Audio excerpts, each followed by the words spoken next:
Install Android 10 on BLU G8 via LineageOS 17.1 GSI Treble ROM. Please check the description for important notes and all the download links.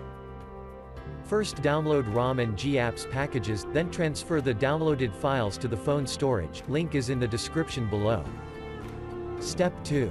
Boot your device into TWRP recovery. Once in TWRP, click on Wipe, Advanced Wipe, and select the check boxes, as shown in the image, excluding internal storage. Step 4. Swipe the button to wipe the device. Step 5. Go back to the recovery main screen, and tap on the Install button. Step 6. Navigate to the storage, and select the ROM zip file. Step 7. Finally, swipe the button on the screen, to install ROM file. Step 8. Flash the GApps zip package, in the same manner. Step 9. After GApps flashing completes, select Wipe Cache and Dalvik from bottom left side of screen, and swipe to wipe. Step 10. When the flashing process is complete, hit Reboot System. That's it, you have successfully installed the ROM on your device.